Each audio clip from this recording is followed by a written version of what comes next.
you shouldn't walk alone at night. It's dangerous. Let me give you a lift to your car. I was like, oh, that's so chivalrous. So I said yes. And he proceeded to me in his car. And a lot of people actually go through harassment or go through abuse, and they don't realize that it was that because they believe that the person who was the perpetrator is actually a good person. Yeah. They are a person who is in a position of power. They are a person who are meant to be taking care of me. So they would never do this. Again, we cannot change what happens to us, but we can always change the way we relate to it. And that is our power. That's how we take our power back. Welcome to The She Word, conversations that women rarely have but really should. I'm your host, Trudy Kerr. We are launching into a new season of The She Word, and I really do have some incredible conversations coming up across our platforms. So guys, please subscribe, follow, or like on whatever is your favorite platform to keep involved and be part of these conversations. In the very first show, we're going to dive straight into a big topic that is always hitting the headlines. We're going to be talking about sexual harassment and sexual assault. Now, I just want to advise that this topic might be triggering for some viewers and may not be suitable for younger ears. And if this topic affects you or someone you care about, we've included contact information in the description underneath the show for you to be able to seek help. 3 major news channels published frightening news that directly involves us as women. First up, I'm sure that you've heard by now about the website that shares information, views, and footage of how to drug and assault or rape your partner or wife, which received over 62 million views in February alone. Secondly, 52 cases of rape of women were reported to the police in Malta last year. Statistically, that is a case a week. But most data indicates that around 80 to 90% of incidents go unreported, with factors such as shame, fear of not being believed, or the fear of retaliation preventing victims from reporting. And lastly, at least 86% of young women in the UK have experienced sexual harassment in public.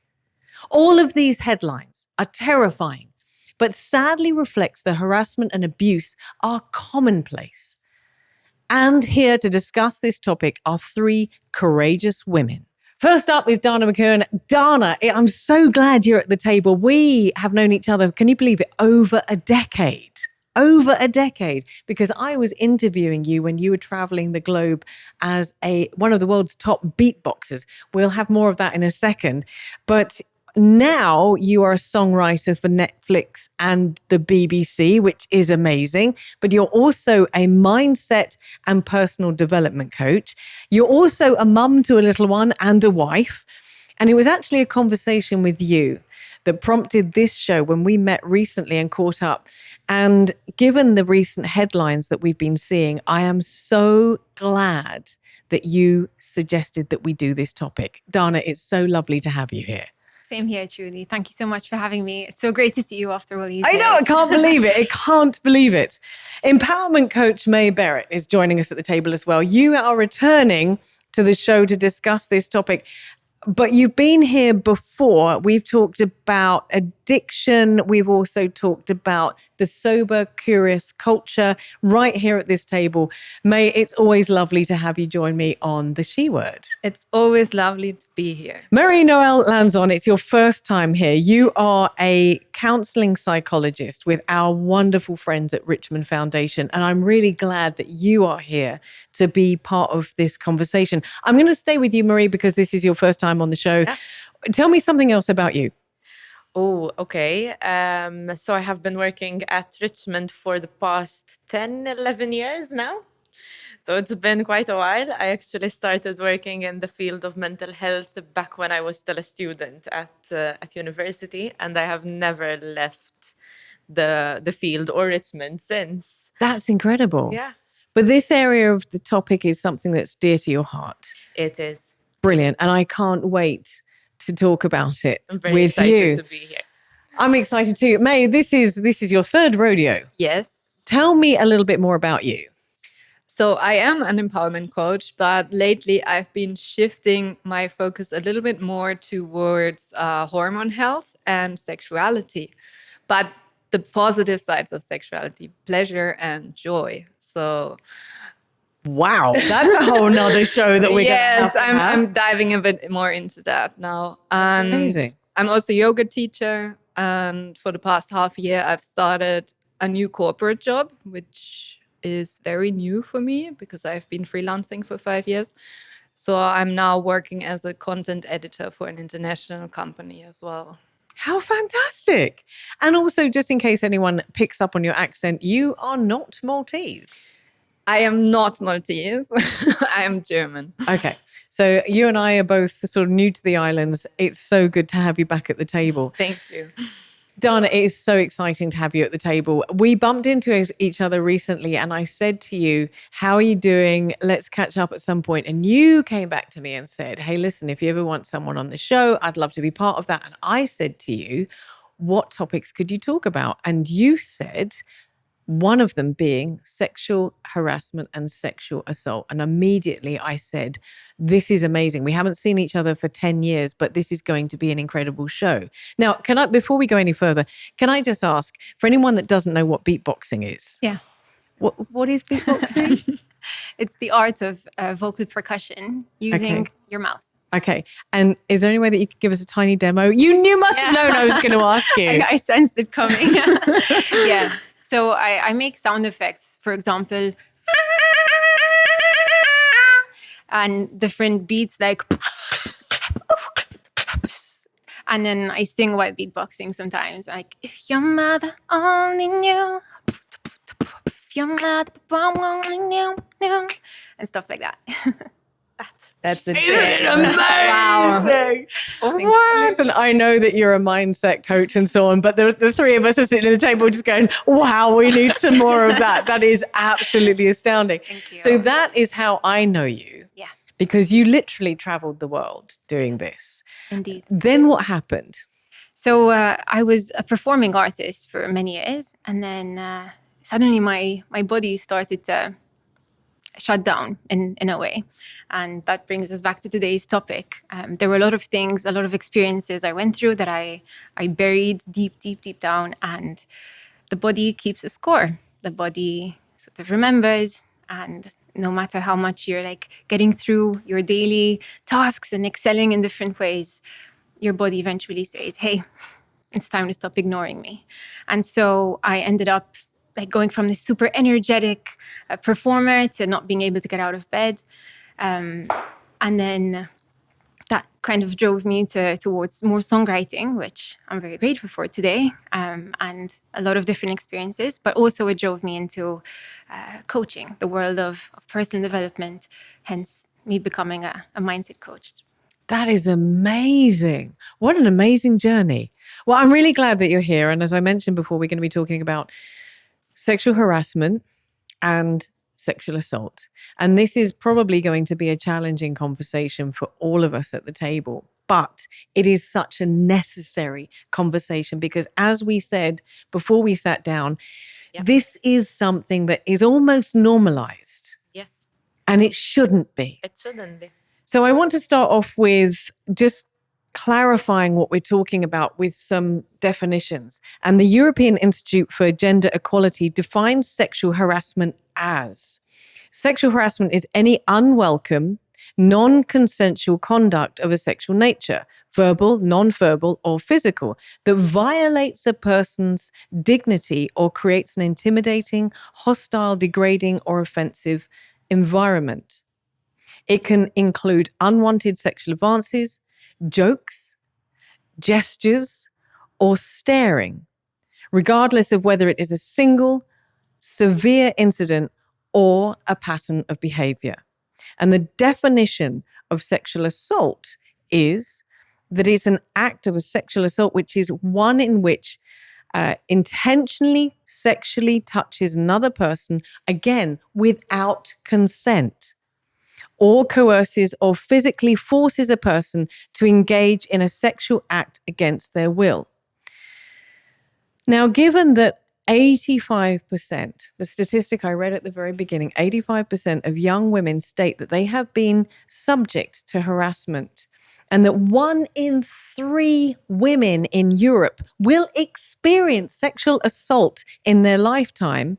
I think it's fair to say that this is much more common than we originally think, that we commonly think about. And I'm wondering, we started off having that conversation before we sat down, and I'm wondering, why is it not widely spoken about and addressed? Why do we not do what we're doing today? That statistic is only the people who report it. Yes. Because so much of this goes unreported, untalked about. Yes. So what is the real number? What is the real percentage? What is the real statistic? And I think that is one of the reasons why we do not sit down and have this conversation as often as we should, because it is something which we are not comfortable for many reasons to have this conversation. Well, I'm just going to jump in there because the UK Parliament states that approximately 75% of workplace sexual harassment goes unreported, with some estimates suggesting up to 90% goes unreported overall, because victims frequently cite fear or retaliation, embarrassment, lack of confidence in the reporting process. And we'll have that. But I don't know about if you guys have, dive in. From my experience, something that held me back was shame. I was just so ashamed of what had happened, and I started to blame myself for elements of it. And so that drive to sort of go and report what had happened, it started to feel like it was wrong to do at the time. For me, it was, I think, the lack of reporting on the more grave experiences I had was just utter shock. I was literally just, I came home to my parents and I was like, I just won't want to see this person ever again. Not in a courtroom, nowhere. Like, I just don't want to look at this person. Like, I cannot, you know. And the other sort of more daily harassment, if you want to say so, because I mean, as a woman, or I can speak for myself, sexual harassment happens daily. Like every time I'm harassed, I'm going to go report. Like I'm not going to leave the police station anymore, you know? Like I'm doing my yoga near the sea. There's 10 old dudes lined up on the promenade looking down at my ass, drooling. Like I'm going to report all of them, you know? I'm going to report the guy who keeps walking back and forth to see me again and again and again, looking at me, like sticking his tongue out, like suggesting, you know? Like, I'm not going to report all of them. I'm not going to have a life. So I guess there's these different factors. Yeah. And this is, I mean, both of these experiences that you have spoken about are actually very common, and they are widely cited by women across the board. And I mean, what you were mentioning, May, is kind of this idea that it's not serious enough to report it. And it's so normalized, it happens every single day. And most likely, these people do not even realize that this is harassment. She's at the beach doing yoga and she has 10 men staring at her, which is making her uncomfortable. And that is the point. She is uncomfortable. She is not asking for this. In a little bit later on in the show, we're going to look at why men do this, and that will come into this conversation. But I want to just start off with a framework based on what you just said there of why we're having a show that addresses both harassment and assault, because I don't feel that it is two different components. I think that there is a blurred line somewhere in the middle where we stretch from something that might be a joke, we mentioned a joke, all the way to something that is much more sinister. Yes. But it is a scale. It's I a believe spectrum, it's a scale. yes. It's a spectrum, right? Yes. And it can go from the most simple thing, like a joke or a comment, and it can go up to the point of assault. Yeah. So it is a spectrum. But it's all inappropriate. It is all inappropriate. But here's the thing, and again, I'm going to just cite some research that I found. For harassment to be committed, technically there must be a course of conduct. So, i.e., 2 or more related occurrences, right? This information does not necessarily have to be violent in nature, but it must be oppressive and need to have caused some alarm or distress. Courts will expect evidence showing a course of conduct that amounts to harassment. This may include text messages, emails, social media posts, witness statements, incident logs, or police reports. But surely once is enough. Surely that is when someone's walking past and looking at your ass because you got your ass in the air because you're doing yoga and it's perfectly fine because you're not breaking any rules or any law or anything like this and you're doing it in your own space and somebody is making you feel uncomfortable, that should be enough. Yeah, and once should be enough. Like, why does somebody have to repeat something uncomfortable 5 times for it to be eligible to be reported? It's like, why the accumulation of suffering before you can actually report something, right? And this is something else which also adds to the shame, kind of like, have I done something to bring this upon me? If this is not enough, then have I done something for this to happen? What is my contribution to this? It's a very common thought that women have, that anyone who experiences sexual harassment or sexual assault has. Have I contributed somehow to this happening to me? Especially if we are talking about something which is not enough for it to be reported. Yeah. I was out running just recently and for this particular occasion, I didn't run with headphones. I normally run with headphones. And so I'm in my own zone and I can't really hear anything. And I didn't have my headphones with me. So I was running and I was surprised when you're running without headphones, how many people beep at you and catcall. And I was like, wow, I missed out on all of this. And this guy drove past, slowed down, beeped, and made a face. And I thought to myself, how is it that you think that is okay? Yeah. I'm always wondering, like, what do they expect? Like, I'm going to jump into the car. I'm going to be like, oh, my dream guy, finally. Like, what do they expect? Or is it literally like a spasm, they can't help themselves? I don't know. What is it? Like, well, seriously. Again, we'll come to the cause of that in a moment, but I want to stick with, we've just explained the statistics and why this is happening and what is happening. But I'm going to ask you guys if it's possible to share personal stories, any personal stories that you have that you'd feel comfortable to, so that we can put this in context. We've talked about you getting catcalls or people making faces when you've got yoga, but I'm sure there's been more sinister incidents. There's been much more sinister incidents. I mean, this is like, I don't even bother about this anymore because it's so daily life, I'm walking, there's like, the duck is storm or something like that, and I understand what it is. So, we all understand that. And, and I can ignore that. Just sometimes when it bothers me, like, this was literally like a week ago, someone was calling me, hey, sexy or something. And I said, fuck off. And then he started to attack me. Then he came after me and I had to run because I'm like, oh my God, like I literally just wanted to exist. And this guy now makes it a case about himself. I'm like, fuck off. And he's like, what's your problem? What's your problem? And he's coming at me. So I ran. So these are sort of more severe catcalling incidents. Now, it happened to me that I was in a club and someone put their hand under my skirt, like directly into my private parts. And I was just queuing for a drink. And it was so crowded that I couldn't even see who it was. It was summer. I was just wearing an underwear and that's it. No jeans, nothing. And that's like, you're just there like, wow, did this just happen? Take care and enjoy good health. Browns, empowering wellness by providing convenient and innovative health services. Għaluli, li ftit ħin fix-xemx, investiment għal saħħtek. Skoprejt li x-xemx investiment għal but. Il-Bank of Valletta hija regolata mill-MFSA u liċenzjata biex offri kummerċ bankarju f'termini tal-att bankarju. Welcome to Maison Perrier. Discover Maison Perrier Chic and enjoy our new non-alcoholic cocktail range. Maison Perrier.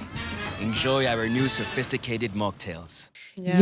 You highlighted, and it's something I certainly can relate to from my experiences.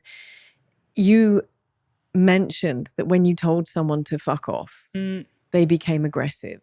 Yeah. And this is something that we as women have to take into account. I believe that we are always calculating in our head when we're in an uncomfortable situation, how do I get out of here most safely? Yes. Because sometimes we would want to do that. We would want to turn around and tell someone to F off. But we know that's not the safest way out. It's not the safest way. For me, for my worst experience in my life, I didn't tell them to F off because I knew I that was going to be dangerous. Yeah. And so I just want to stop there and just say, if for anybody who's asking. Yes, and actually, I mean, even from a psychological and biological perspective, we can have different kinds of responses when we feel that we are in danger. So the responses are not only fight or flight, run away or fight this person, fight this advancement, but you can also have freeze and you can also have fawn, which is to comply. Yeah.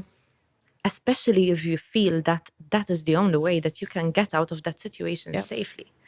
And feeling that you cannot say no, feeling that you cannot say no without consequence is a part of what makes it harassment. Yeah.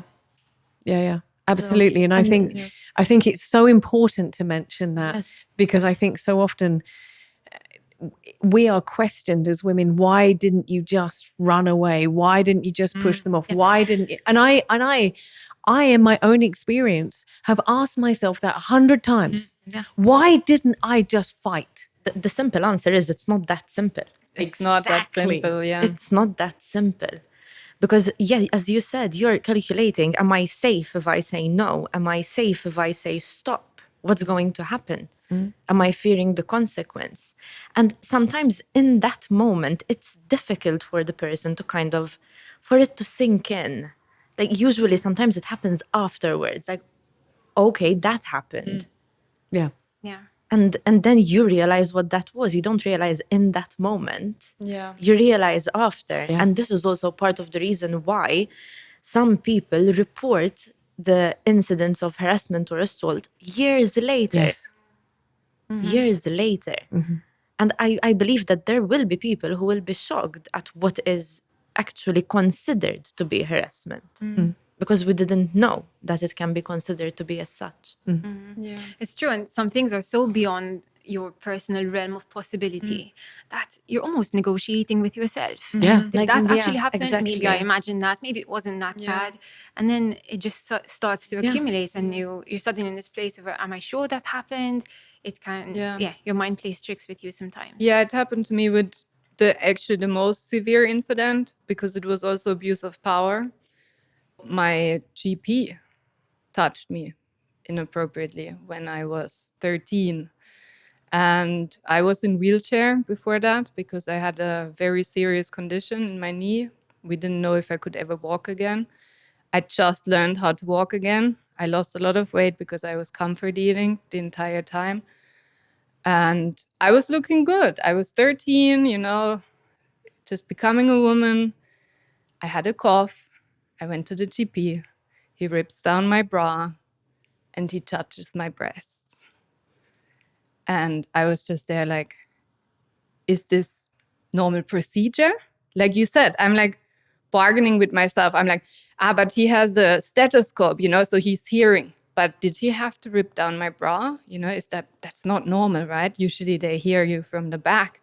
And you just stand there and this is happening. And you're like, this is happening. And then you realize as soon as I left, I was like, no, that was not okay. That was not okay. And that's another thing when there is this power imbalance. You went to someone who you believe is a good person because he is in the position where he is a helping professional. Yes. This is a doctor, so I should trust him. I should trust his judgment.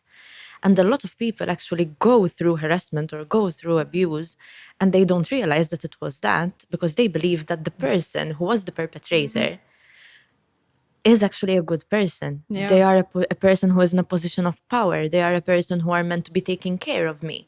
So they would never do this.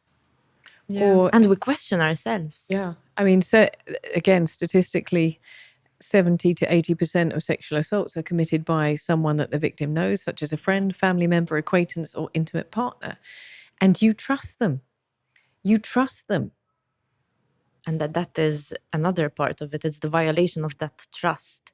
It's the violation of that relationship that we have built together.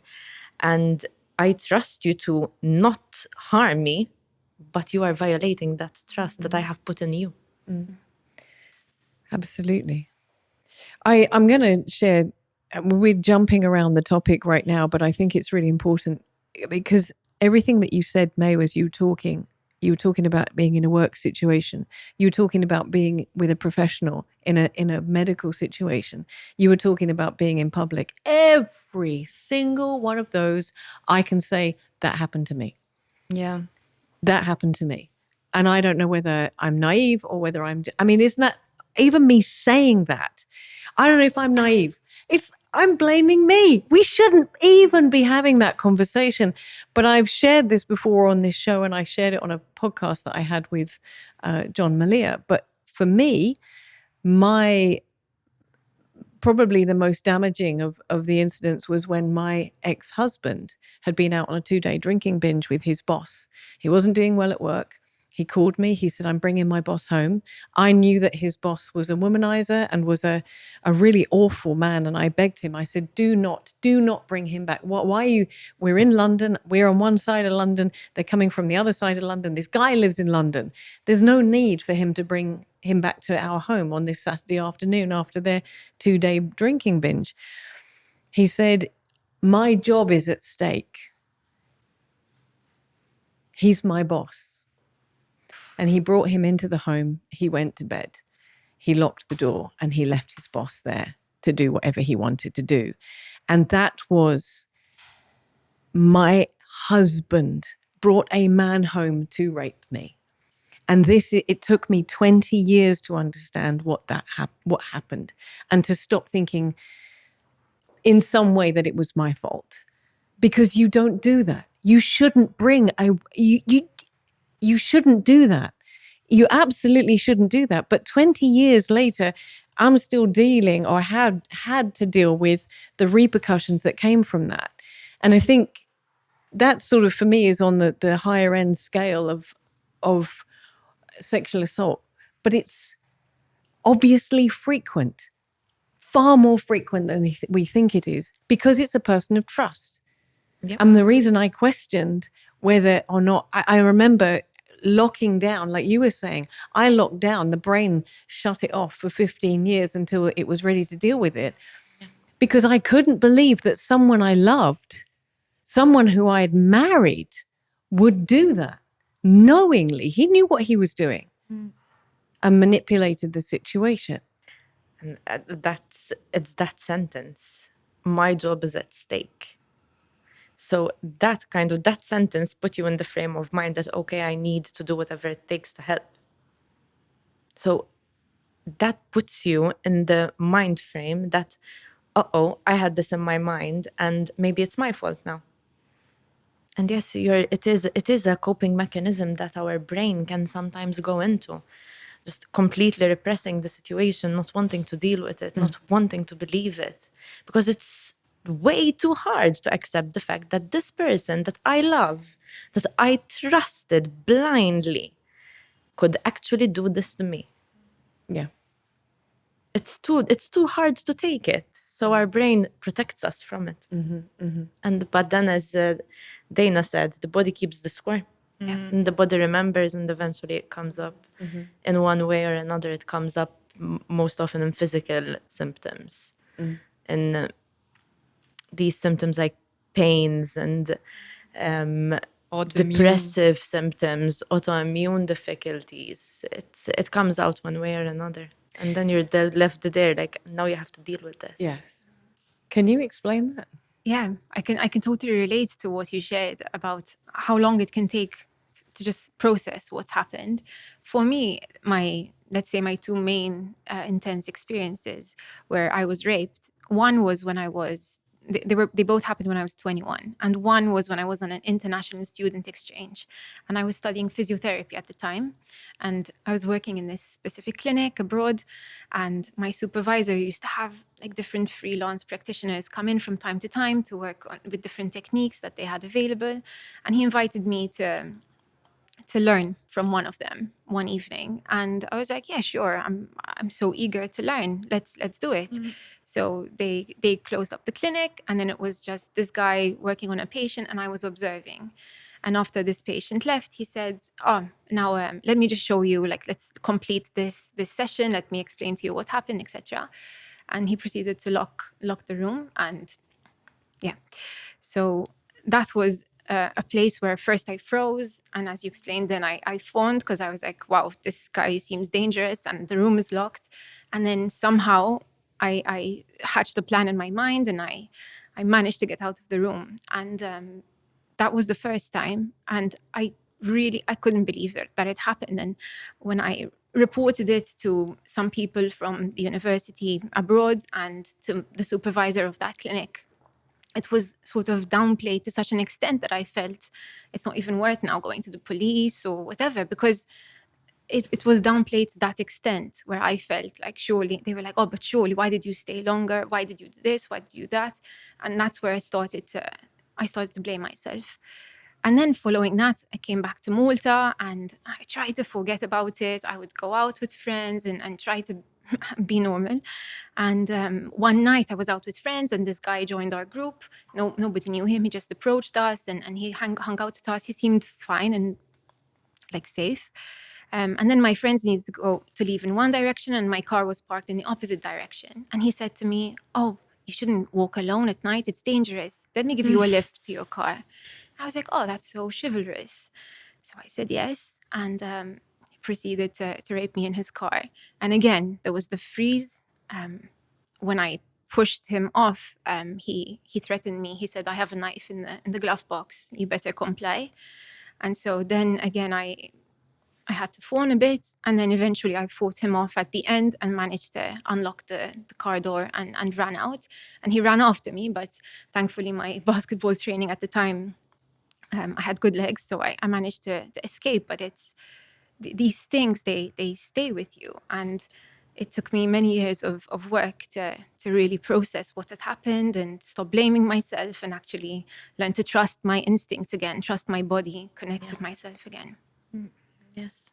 And it kind of affects your idea, your understanding of the world and of people in general. Whereas before you were like, okay, maybe the world is a safe place, people are good. Now all of a sudden everything changes. Now I can't trust anyone. The world is not safe. And that kind of affects you on your day-to-day. That stays with you. It's true. And you stop trusting your intuition. You stop trusting yourself, which is it's like the most important relationship in your life is the one with yourself. So not only do you stop trusting life, because suddenly this vision of the world you had has been Shattered, literally. yes. Yeah. Not only do you stop trusting other people around you, but yourself. Yeah. And that's where the most damage happens. I think for me, the biggest loss was the disconnection from my body. I mean, it happened because I was also in wheelchair. I had a major operation. I couldn't walk. I was gaining weight. Like, I was completely alienated from my body. But then that happened right after. You know, it's like I'm finally in my body again. I can finally walk again. I finally have a normal sort of teenage experience. And now comes this, you know. And it actually, I think it was through yoga actually that I came back to my body. And I started doing yoga only in 2016. So this whole time in between, which was, I don't know, 10, 12 years, I was living sort of beside myself in a way. I mean, you can probably understand that. Yeah. So, yeah, and then obviously there was more things that were added to that, you know, bad experiences when drunk, guys who don't accept no. So like my body was just this thing that exists. and anybody can do with it what they want. And I mean, we spoke about this. Then there's alcohol, which kind of helps, right? You feel a bit easier about things. Calm it down. Yeah. So yeah. Can I ask you something? You just mentioned there about your body, and we did talk about alcohol. And I just want to stop and say, I'm really sorry that happened to you. I am really sorry that happened to you. And I'm glad that you're here. And I'm sorry if anything happened to you, because I think as women, I'm sitting at the table and suddenly I feel like we're really diving into a topic that is so common and so commonplace that we don't talk about it because, as we said at the very beginning, I don't know if it's just shame, but maybe it's just because we don't feel like we should make a big deal out of it. But I just want to ask you, you know, we have had conversations about alcohol, and I don't drink anymore. And I know why at times I have drunk. Yeah. And that is to switch that part off. That bit that comes back and it says to you, you know, straight after this happened, I dived into substance abuse, cocaine, alcohol, you know, you name it, everything, to try and switch that off, because I did not want to believe that my husband had brought a known womanizer, his boss, home to our house, who then he stayed the night. And I was meant to carry on as if everything was okay. And unbeknown to me, my husband knew what happened. He'd passed out and locked the bedroom door, but he knew what happened because I pieced together everything years later. He knew what happened. And I couldn't believe that was. So we have a tendency to hide ourselves in substances or any way that we can escape, which then just makes things so much worse, doesn't it? Like adding insult to injury. Right. Yeah. Because we're we respect ourselves less. Yeah. We don't have the respect for our own bodies anymore because somebody else didn't respect it. We don't care. I don't know about you, but I just didn't give a crap. You don't care, and you just need something to help you switch it off. You need something to help you feel better. And this is something that I learned whilst I was working in addictions. And no one drinks for no reason at all. No one gets up in the morning and gets drunk just for the fun of it. No one becomes addicted to a substance just because they wanted to, or they decided they want to experiment with it. It is the masking of a great deal of pain. And the amount of pain that I saw whilst I was working in addictions was incredible.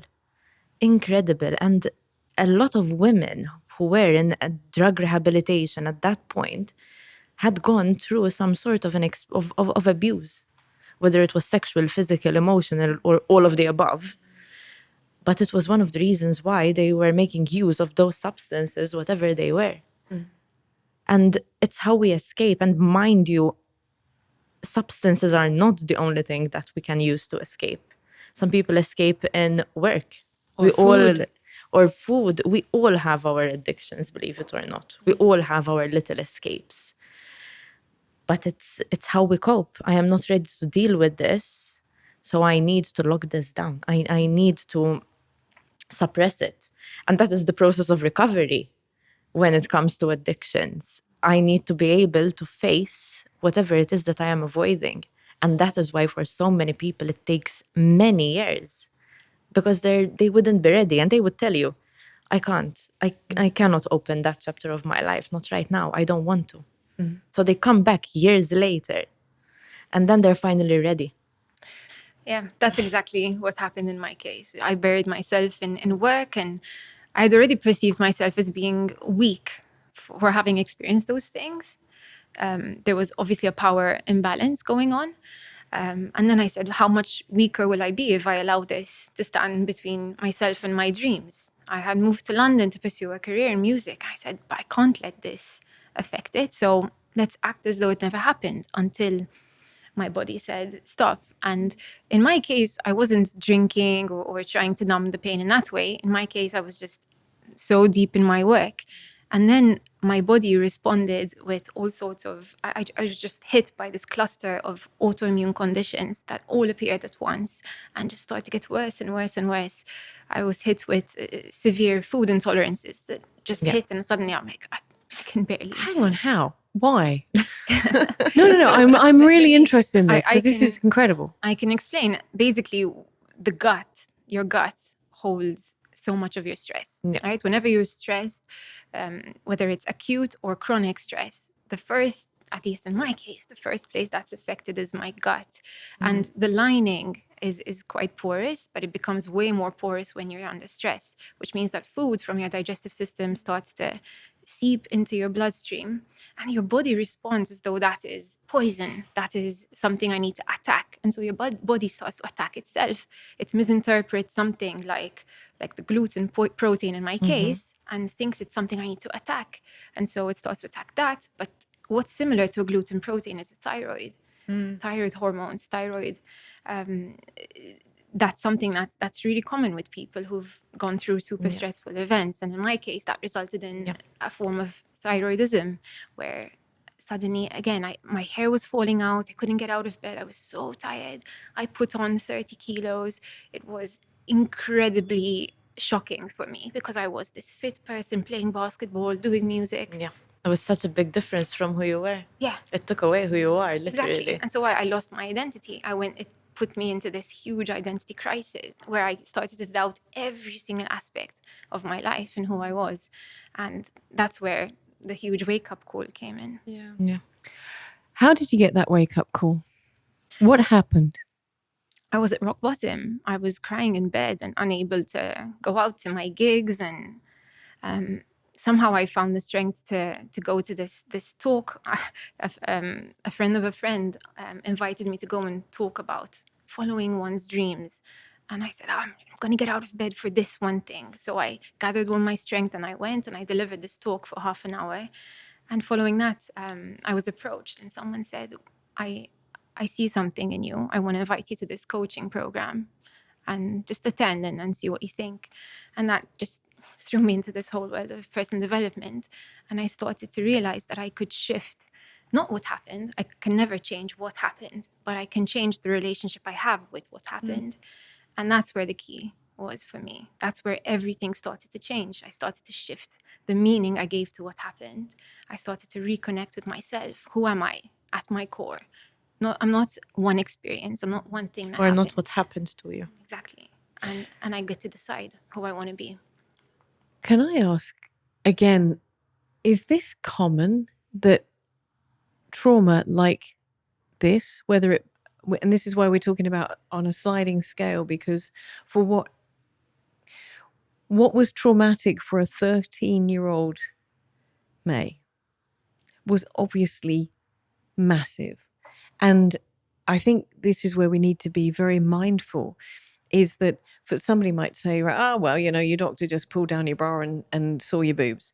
No, you were a 13-year-old who was just coming out of a massive experience of their own. And none of these are in isolation. Age and life stages and what's happening is all part of that story. Is it common for traumatic events to manifest themselves physically? Yes. That's anonymous around the table. I tell you why, because I've always assumed that, because I'm now sitting here thinking about how that would have affected me physically, possibly. I also have intolerances, food intolerances. Yes. And oh, okay, we're all sitting, we're looking at the really gorgeous cookies and going, I know I shouldn't have one because they've got gluten in them, but that is, what? This is probably the first time I've had this conversation. This is going to sound like the biggest cliche ever, but the thing is that mind, body, and soul are connected. You cannot separate them. And even physically, biologically, organically, you have, your brain is connected to every part of your body. It's like the brain and the gut are connected. Like your gut makes neurotransmitters. Exactly. There's literally a link between depression and bad gut health, because your gut is making neurotransmitters, which then relate to the serotonin in your brain and the dopamine and everything. And if you have a bad gut, you also have a lack of specific neurotransmitters. And there's the vagus nerve that connects the gut to the brain. And if you're stressed all the time, you have a bad tone. It's called a vagal tone. And then you get more stressed. And everything is connected, like the HPA axis, hypothalamus with pituitary gland and adrenals. Okay, we've gone into into a different world no, here. it's everything. Like it's literally science and biology. Yeah. You cannot separate the body from the mind. Yeah. You cannot. But that's why it's so impactful to learn to regulate your nervous system. I think that's a huge part of healing. And for me, one of the most impactful somatic practices I took part in was Somatic being body, related to the body. okay. Was breath work. You know, just learning how to breathe again. How to calm yourself down, how to calm yourself your down, nervous how system. to, Yes. because your breath really dictates what your mind starts to interpret. It's also interesting that most autoimmune conditions are diagnosed in women. Women are literally the autoimmune condition bunch of society. There is a correlation between women who have autoimmune diseases and who have experienced trauma. So usually you find that in the same person. Yes, especially autoimmune, because it's like, it's really a metaphor. You swallow your emotions and you're attacking yourself with guilt, with shame. So where does that go? Everything is energy in a way. If you keep the shame, if you keep the guilt, it just goes around in your body. It stays there. Eventually you're attacking yourself. It comes out in one way or another. Yeah. So what you don't deal on a psychological level, it comes out physically. Yes. It's that's why we say, I mean, the body keeps the score. It's actually a book. It's a really good book that explains how this works. There's the designer one, color, craftsmanship, handles, hubby cooking. Wow. Good thing we came to Satariano. We didn't just dream it, we got it. Satariano, quality kitchens at prices you'll love. Periods are part of the game, but they don't have to throw you off your game. Try new Always Platinum for up to 100% leak protection, faster absorption, dry feel, and it's more cushiony, so you can focus on your game. It's a new period, always. So for anybody who's watching this show and thinking to themselves, well, you know, maybe I've experienced some sexual harassment, maybe I've experienced serious sexual harassment, maybe it's not, it's just frequent sexual harassment, name calling or being ogled at when they're doing yoga, all the way up to sexual assault. And they're thinking to themselves, hey, listen, you know, I don't feel well and I'm having physical manifestations. This is not made up. This is real. This is actual. You know, because I'm staring at the cookies and I'm thinking to myself, that this idea of somebody feeling entitled to cause stress to another human being, to a woman, through harassment or through assault, not only is stealing from a woman's well-being, mental well-being, spiritual well-being, but it's their physical well-being as well. It is theft. Yeah. It's theft. It's the good years of your life taken, because not only mentally, but also physically, because if you have autoimmune conditions, they might remain in your life until older age, you know, and then some of them are very debilitating. Yeah, that's it. Some of them come with quite a lot of pain, for example, which can be very, very hard for a person to carry on with their life with. Yes. Yeah. Can we touch on this for a second? Because you just said something that really hit me. And you said about a young woman, this being a young woman. You were 21. Mm-hmm. I would have been 28. You started these episodes that you've had at the age of 13. Something happened last year when I was at a conference, and it sat with me ever since. It's one of the reasons that when you said I really wanted to have this show, because the conference was about domestic violence, and it was during the Women's Week, and it was by FIDEM, and I was moderating 2 panels. And this young lady, and I have never had the chance to speak to her since, she stood up when it was time for Q&A. She stood up at the back of the hall, and she to ask a question. She had pink hair, and she said, "What are you doing about the sexual assault, sexual harassment situation, epidemic in universities and against young women?" And I said, "What, can you explain?" And she said she didn't know one single friend who had not been assaulted. And this girl must have been 22, 23 years old. And if what we're describing is that whether it's assault or whether it's harassment, it's going to impact young women. I mean, the thing is this, it's whatever it is about the impact that it has on a person. And so one particular thing can have different kind of impact in different people. So the same thing might happen to each and every single one of us around this table. I am affected one way, you are affected one way, you are not affected at all, and you are affected in another way. So it is about how the person has been impacted. It is not about the intention. It is not about what happened. It's not about the content of what happened, but it is about how it affects the person. And to some degree, it is true. I mean, the things that we have been talking about, I would be very surprised if there is someone out there who says, I have never been catcalled. Because it's that common. I want to come back to this of young women, because this is, as you've just said, the catcalling, even if that's for a young woman are particularly vulnerable. Yeah. And like you said about being 13 years old, you're not going to know what you should do, what you should say. And at 20, we still are developing as young women. We're developing and finding ourselves. But young women are particularly vulnerable. And statistically also, it's shown that 20 to 25% of students experience sexual assault while enrolled. Let's bear in mind that a large percentage are women and go unreported. Exactly. 1 in 3 students and staff in European higher education institutes will have experienced sexual harassment. And my heart just keeps going out to young women who are at the very start of their lives. And this is the benchmark that is going to shape them as they move forward. Can I ask you how long this happened to you at 21, and this happened twice in 1 year, and I'm utterly heartbroken by that. But how old were you when you had the wake up, not the wake up call, when you had the opportunity to sit down and reconcile what happened? So that journey started maybe 5 years later. I was about 26 years old.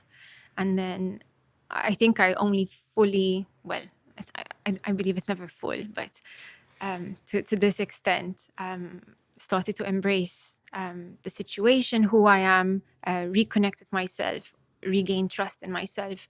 I think that happened maybe 10 years after the initial events. So it takes time. It took quite a while. And I got things on an intellectual level pretty quickly, but my body, like that trust, that reconnecting to yourself, that took time. That took a lot of time and intention. And understand it intellectually and logically, but you still have those certain responses that just come automatically to your body. Like, you know that you are safe in this room, but you still flinch because your body reacts as if it's not safe. So that is what takes time. Logically, you know. If it's like intellectually, you know, but it's it takes time for your body and your mind to get accustomed to that. And some responses are very complex. Yeah, that's true. That's true. And it's not even the same as just flinching. I know from my situation, one of the things that really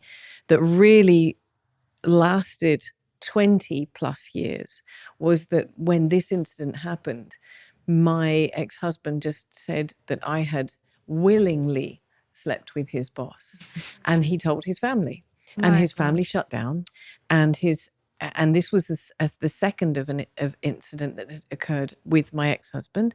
Prior to us being married, there'd been incidents going on. The family shut down, told me not to tell anyone, and blamed me.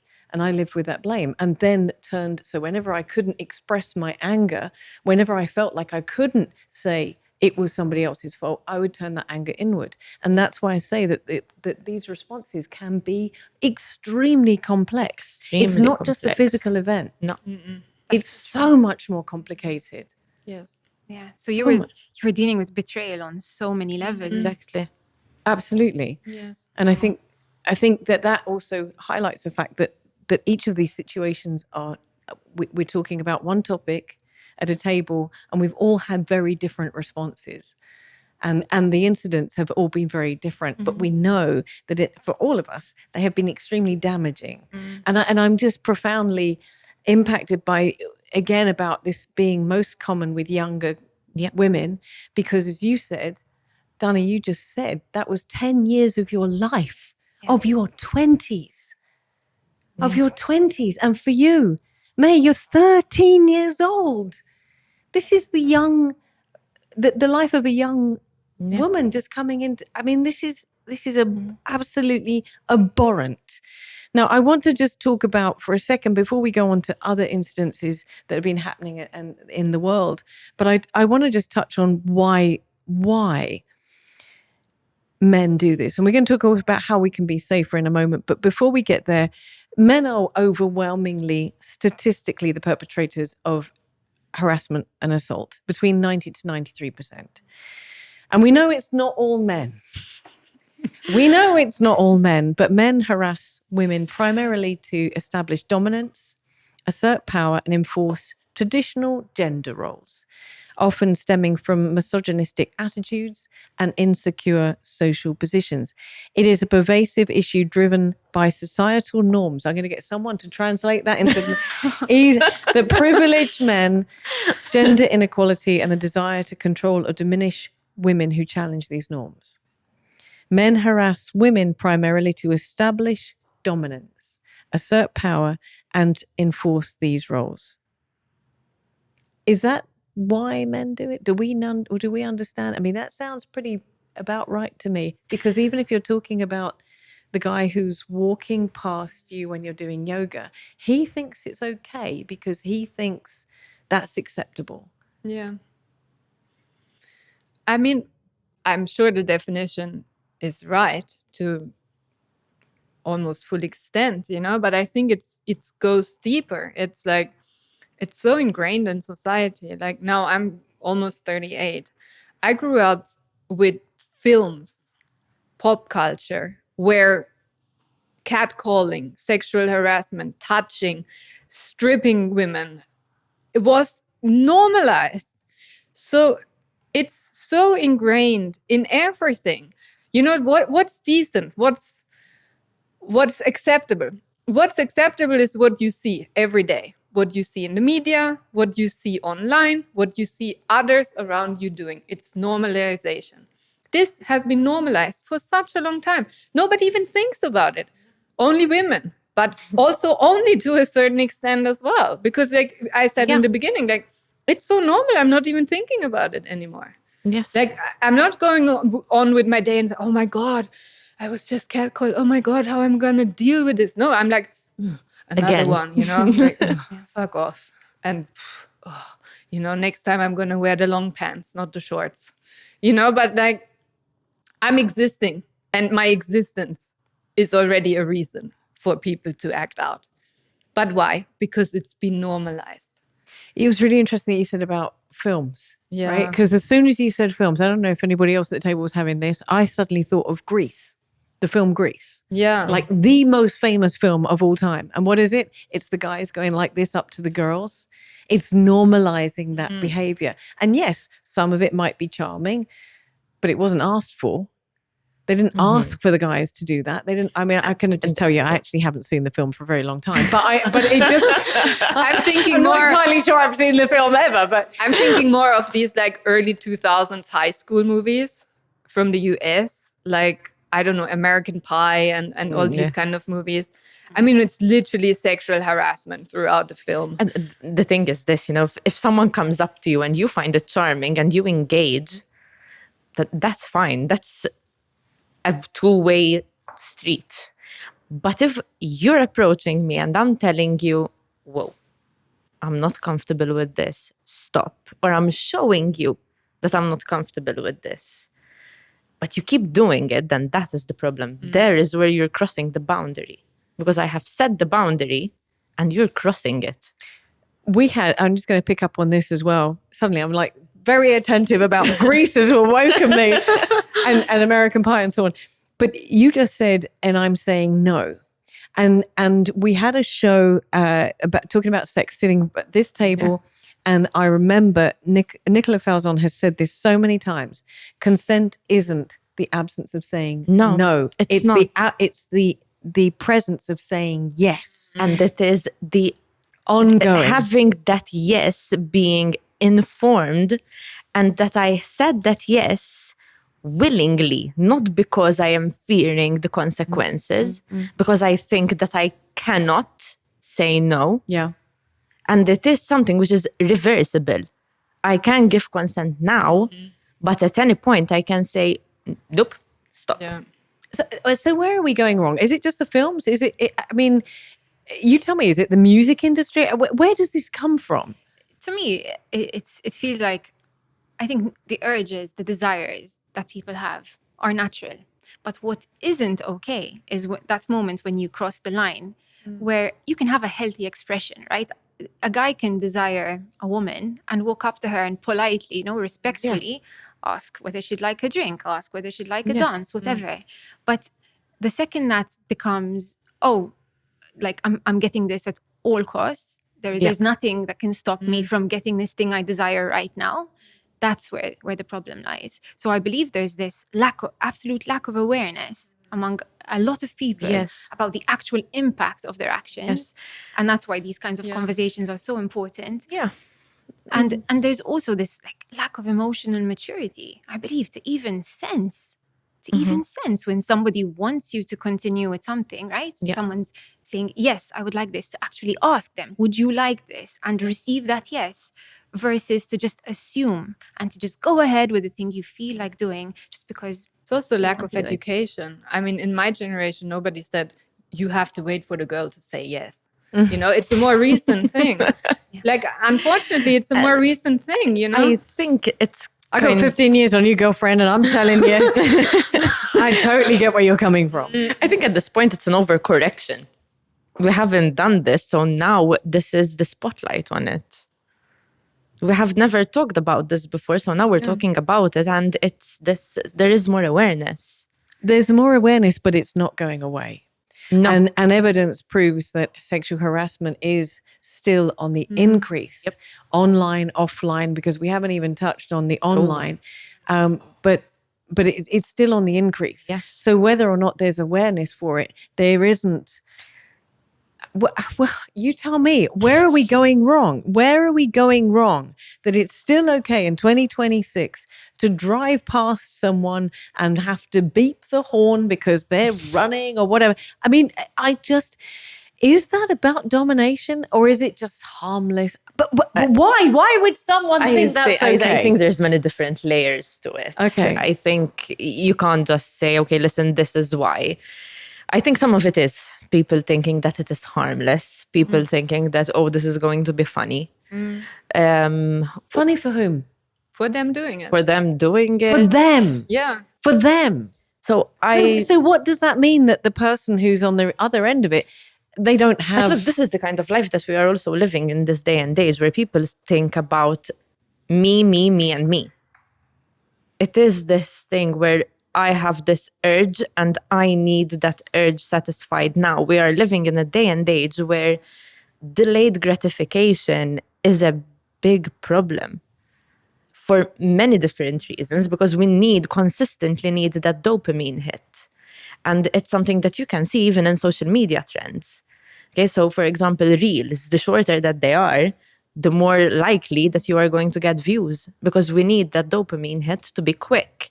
One reel after the next, after the next, after the next. I think it's also desensitization. We see so much violence all the time, news, world news, everything. We're so desensitized. Like it's almost like, I don't know if humans ever had more empathy. I don't like this narrative of the past has been better, because it hasn't. I mean, but the lack of empathy is really disturbing. Like to not be able to put yourself in someone else's shoes. And 50% of the world is women. And 50% of the world cannot empathize with these people that are going through these things on a daily basis, And even men who are understanding and who are aware are struggling to fully understand the extent of damage that we can experience, or the extent of annoyance we have to deal with every day. I think it's a uniquely female experience. Like you have to experience it as a woman, I remember being a teenager, walking back in the day, to the DVD shop. Okay, so being a teenager, walking across the village from home to the DVD shop to get the DVD rentals. And I used to have to walk across the village square. And it used to be the most uncomfortable 15 seconds of my life. All the old grandfathers. And it's not that anyone ever did anything to me, but the fact that I knew that I was walking and people are staring at me. It is... And again, I'm speaking here as a woman now, and it's I cannot speak for men because I am not one. But I do not think that men get to experience that, walking across the village square and feeling uncomfortable. Just walking. No. Walking to your car at night and feeling unsafe. Thinking about, I have a 15-minute walk to my car, it's dark and I'm alone. It crosses my mind. Does it? And this is a genuine question, because again, I'm not a man and I don't know. Does it cross a man's mind, or is it just our reality as women? That's a huge part of the lack of safety, I believe, because again, physically comparing a male to a female, they will always be able to overpower us. If we are in a room one-on-one, 99% of the time, the male will be able to overpower the female. So we're living in a world where that is reality. And so for us to find safety, this concept of safety, it means that this has to be a collaboration. We both have to be playing our part. We can ask for what we need, and they ask us what we need, and they provide that. And then together we can collaborate. We bring so much to each other if we work together. It's when we work against each other. And in this case, with all these sexual assaults happening, these figures from CNN and all these things, I believe that's it. There's the scale ranges from a lack of awareness, a lack of understanding of the real impact of these actions, all the way to it's a power game and I want to dominate you, right? And there's this whole scale. Yes, 100%. Wellness looks different for everyone. For some, it's the energy of an early morning workout. For others, it's the morning hustle. Or the joy of a delivery arriving just when they need it. It's the little rituals and big moments that bring balance and health to our lives. Because wellness looks different for everyone. Holland and Barrett.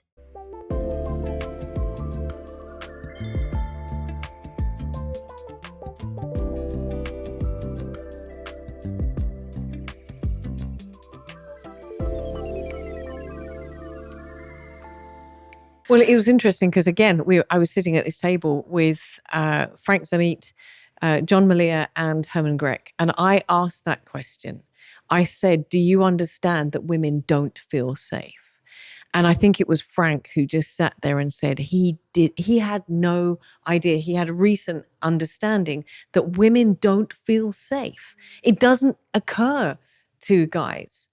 Now, I want to say that I don't know if this is just my feed, but I want to address something that is all over my feed at the moment. And this is, you mentioned this CNN investigation, because a CNN investigation hit the headlines recently where it's uncovered a website that is being described as the Rape Academy. And we're going to tackle this right here on this table. The website that's centered around men teaching each other how to drug their partners and wives, to rape or assault them, to record or live stream this content and share it, sometimes with payment. And in February alone, this site received 62 million visits, reportedly 87 million in March 2026. Now, there's been several reactions to this, and we're going to talk about this in a second, but a percentage of men responded by saying it's not all men, right? And in fairness, it's not all men. We know that the percentage of offenders are right here at the top end of the scale, and they are the minority. However, it should be no men. And we need men to make the change, because if you are in that percentage and you're committing these crimes, perpetrating these actions against women, you don't respect women. So you're not going to listen to a woman when she tells you you shouldn't be doing this. Anyway, moving on. And of course, women have been, obviously, we've been horrified by this. But my heart went out immediately to the women who are the victims of this, who've been abused by these acts against them and have been published. Immediately, my heart went out. Because we aren't actually talking about the women. Not a lot of people are talking about the long-term effects on the women that I thought to myself, what if you are one of the wives and you go onto your husband's laptop because I saw some of these women being interviewed, and this woman said, I'd wake up in the morning and some of my clothes were removed, and I just thought it was a bit weird. Again, it comes down to trust. I'm sure there's people that are going to be listening to this thinking to themselves, well, maybe she should have known better. But if you're in a trust situation, you don't expect that. You think maybe it's and it can be that hindsight is 2020. Of course. But in that moment, maybe no. You couldn't see this because you fully trust this person. I think it's also victim blaming. Yeah. I mean, what's it still in 2026 with she shouldn't have worn the skirt, she should have known, No, can we just talk about the guys who are doing it? You cannot do anything to prevent it. I've been walking in my nastiest joggers on the street and still be catcalled and still be followed. It's not about the clothing, it's not about the looks, it's not about anything. It's about the men who are doing it. Yes, and the responsibility always lies with the person who crosses the boundary. It always lies with that person. So it's not about what any person who has experience, who has been through the harassment or the assault, it's not about what they have done to bring this upon themselves in one way or another. Because even if I was drunk to the point where I cannot even blurt out one word, you don't cross that line. Yeah. You do not cross that line. Now, here I'm kind of thinking from the perspective of a psychologist here, because there is a portion of people, of perpetrators, who are unaware of what the impact can be. And it can be in terms of harassment, which is something which is relatively small. But you can also have people who have been through, and this is not in any way, shape, or form excusing the behavior. But you do get a small portion of people who have been through things themselves. And when you realize what they have been through, even myself in therapy, I find myself thinking, okay, how do I expect this person to have learned about consent exactly? Mm-hmm. And you have this person who is a full-fledged adult. And you're like, okay, no one has ever really taught this person about consent. Mm-hmm. How do I expect them to know? Mm-hmm. And that is one of the reasons why that boundary is crossed. We expect it not to be crossed, but it's not that obvious to some people that this boundary actually exists, because people have crossed it time and time again with them. Yeah, absolutely, 100%. That's it. And then to go back to what you said about normalization, right? So a lot of this behavior has been normalized. So now it's time for us to normalize talking about the impact of it, so that people can be made hyper aware of it. There's no longer this excuse of, I didn't realize that comment, or I didn't realize that action would impact this person to that extent. I was just acting on impulse, or whatever the excuse may be. Yes. And once we get to that place, then we teach again, we educate Exactly. people to realize you have agency. You get to decide. Do you want to be one of those guys who are raping their wives and all these horror stories, or do you want to be one of these guys over here who are part of the healing journey, who are part of fixing this issue? And I can speak from my own experiences when I was having periods of flashbacks and different things were happening. My husband was a key part of that healing experience. And now I have a son, so I'm hyper aware, raising him, how to make him super conscious of how to be respectful, how to ask for consent. Exactly. He's very young, but once he's, But you're planning it ahead. once he's at a certain But age. that's the thing. I mean, this should be something that we teach, that we talk about as commonly as we teach someone how to realize that someone is having a heart attack. Yeah. How to realize that you need to go to a doctor because you have a cold. Yeah, and also that it's a serious crime. And I Exactly. think the courts and the justice system are not portraying rape as a serious crime, because a lot of rapists do not get a sentence even. And I mean, I've just got to add, because I know this statistically. Ben Sloss, who is a comedian in the UK, came out and said 97% of rapists will never see a day behind bars. It's will shocking. never see a It's day behind shocking. bars. And what one of the reasons I believe is, Dana, and it's sitting with me so heavy, because you just said something a second ago, Marie, that tied in with this, is that when you told the people in authority what had happened, they questioned what you had done. Yeah. Why you were a victim. They're asking you, why are you the victim? How did you let yourself be the victim? Not saying he shouldn't have even been in the room. Yes. Exactly. That's what the business is. And that's always the questioning. Why did you victimize yourself? I cannot victimize myself. Somebody else is victimizing me. It has nothing to do with me. This is an outside force that is being put on me. Yeah. I'm being victimized. Like, there's nothing I can do. You can do nothing about that. And it's really interesting as well. I've animated all of a sudden. But I'm going to come back to something that you just said a second ago, Marie, because I do genuinely believe that most men are good men, or a high proportion of men are good men. Okay. And if we talk about it in the context of these 62 million site views on this website, it's not 62 million offenders. It's a small group of offenders. It's 1,000 offenders. But 62 million men thought it was okay to go and watch that. And I think this is fundamentally where we have the problem, is that we're going back to this small percentage of offenders and a large percentage of men who are not acting on it. And the thing is, you have this, in this particular case, you have this forum, which is kind of normalizing this. It becomes an echo chamber, kind of, for it to grow and fester. Like, this is it. I'm giving you a literal how-to. And you do this, you do this, you do this. Someone's curious. Okay, now we're giving out this group of people is giving out the idea that this is okay, and it can very easily start to grow. Yeah. It can very easily start to grow, unfortunately. But that curiosity that drove those people to go and watch, I wonder what this is like, and then go back. What if we started to foster that curiosity in a different direction? The impact of these things, and how can I be a part of that change?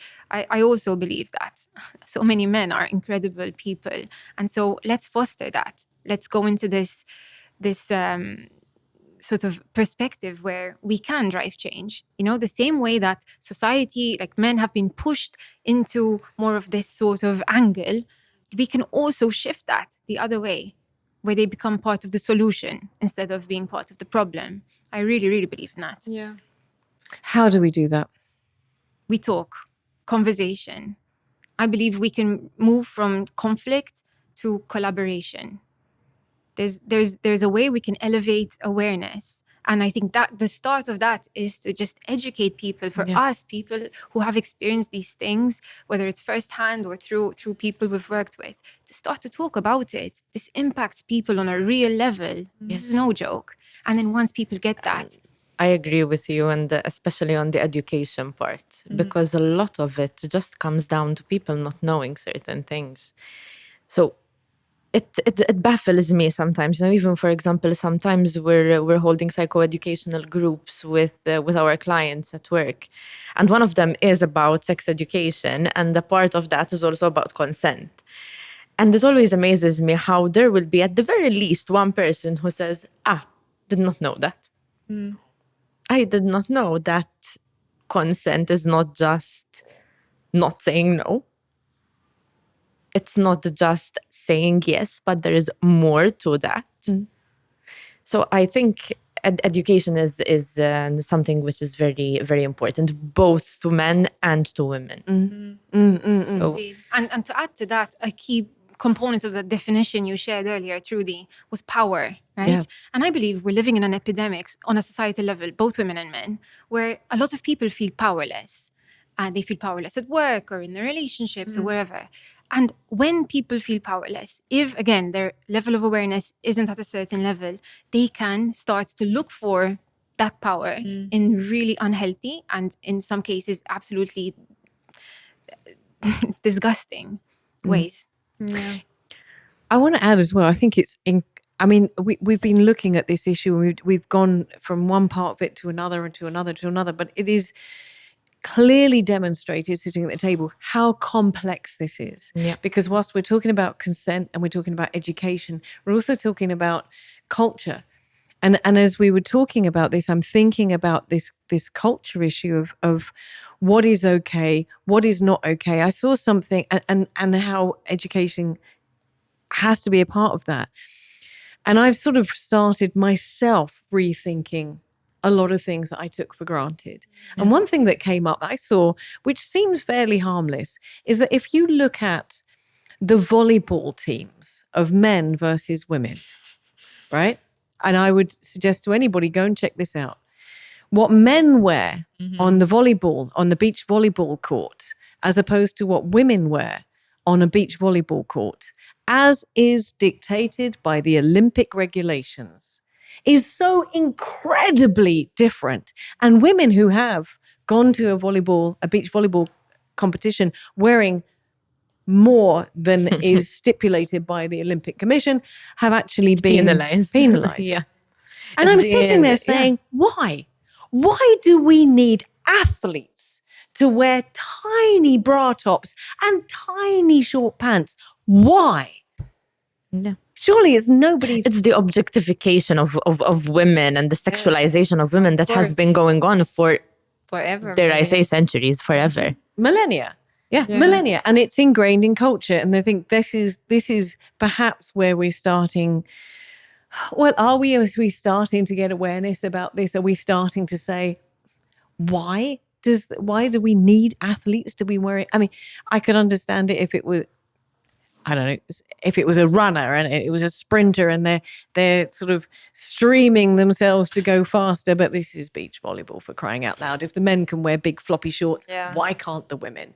But it is cultural. It is cultural. It's cultural in the humor. It's cultural in the music videos. It's cultural in the films. It's cultural in the headlines. We talk about the women that were raped, not about the male perpetrators. We don't talk about...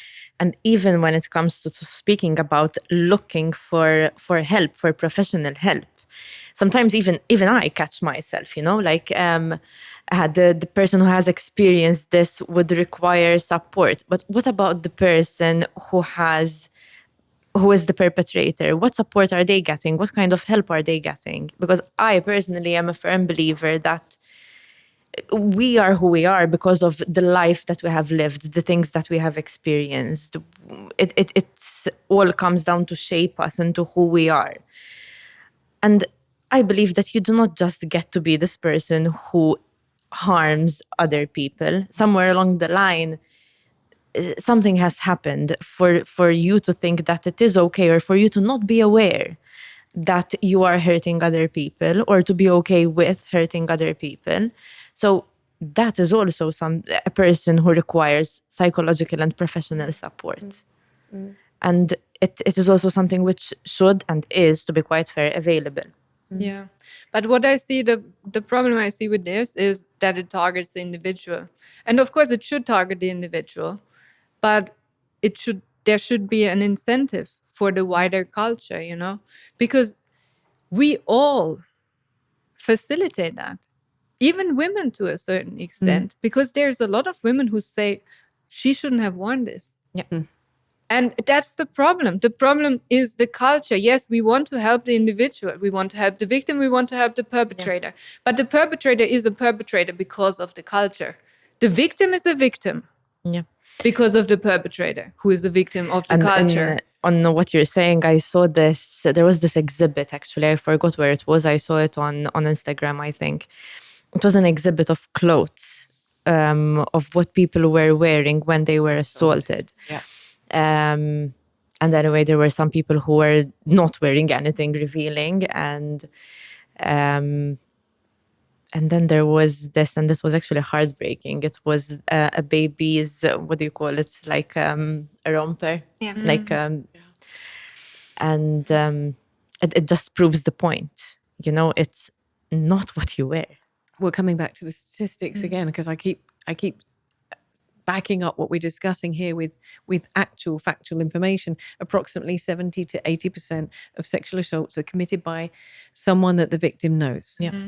80% of assaults occur at the victim's or perpetrator's home or in a residence. It's crazy. You're not out on the street, you're not wearing a short skirt. I mean, this was your experience, but likewise, you're also in a work environment. There's not... Again, when we're talking about harassment or assault, we're not necessarily talking about the classic, what you would think when we speak about assault. It's not necessarily someone holding you down and raping you. Yes. What about the gray areas in between? What about coercion?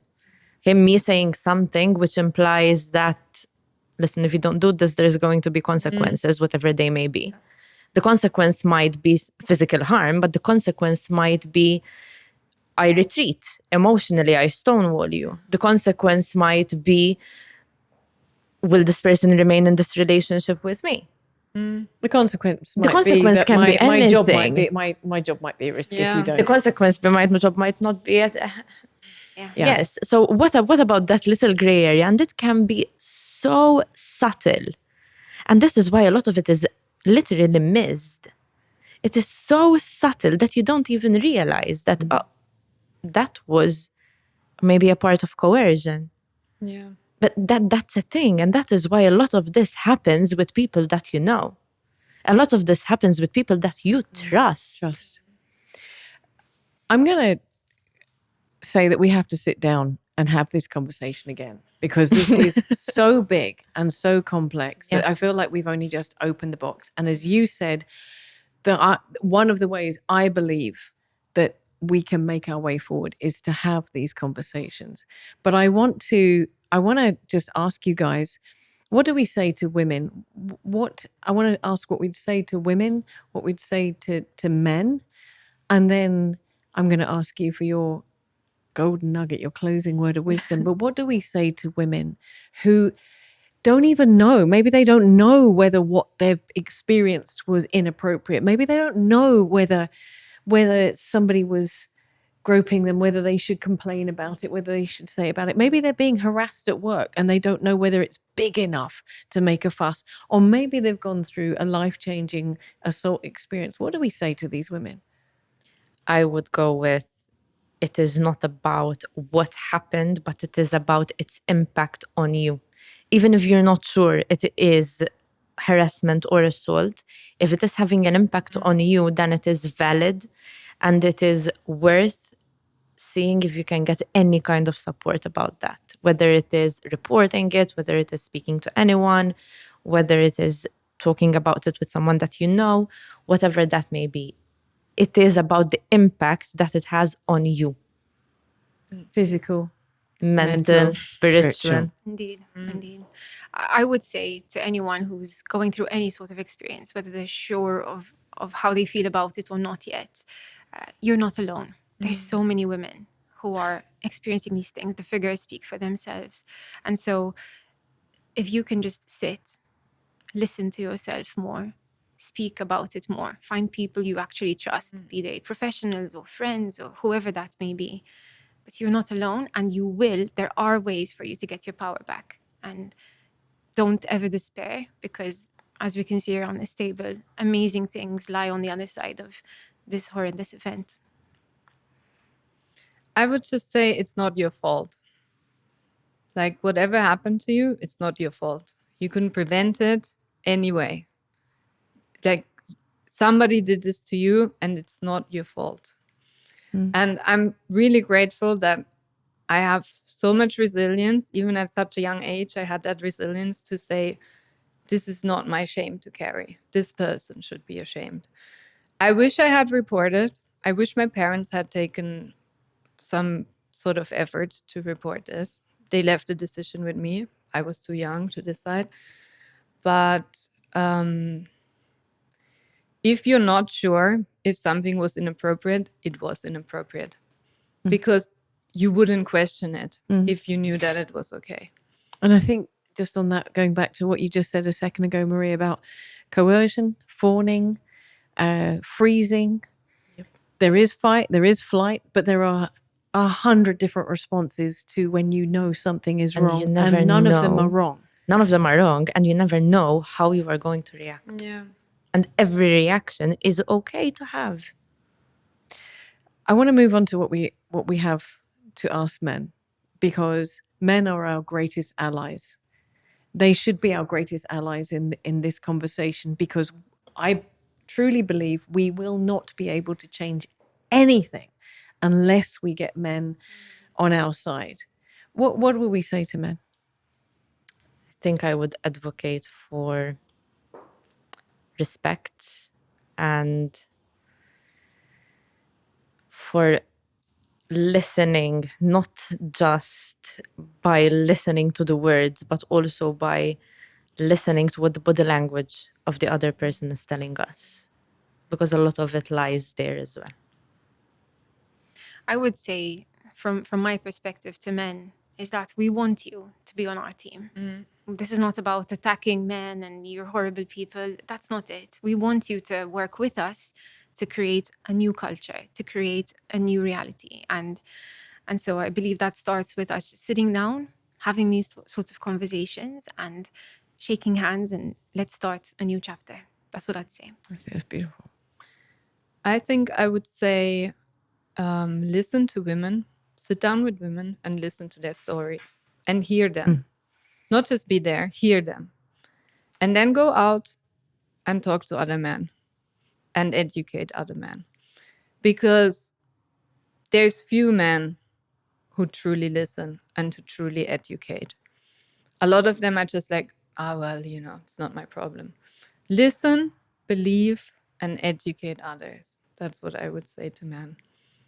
And I think I'd like to add to that, because if 85% of women, young women in the UK, and I'm sure that is not just the UK, I'm pretty sure that's pretty global and certainly in Europe, if 85% of young women have been sexually harassed and 1 in 3 women will be assaulted in their lifetime, that means that every man knows and loves someone that this is going to happen to.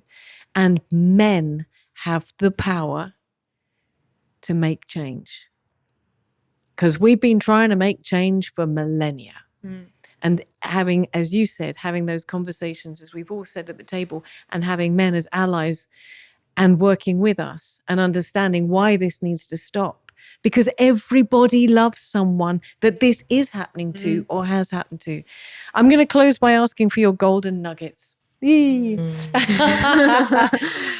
been on this show before. She knew this was coming, but I'm going to start with you did. Do you have a golden nugget? I think maybe it's helpful to look at life like a mosaic, that you are made up of many different pieces and they have many different colors, but that you are whole and you can always find that wholeness again, like we said, mind, body, spirit. And you deserve that wholeness, even after terrible things happen to you. Dana, because I'm going to ask, is there life afterwards? There's a beautiful life afterwards.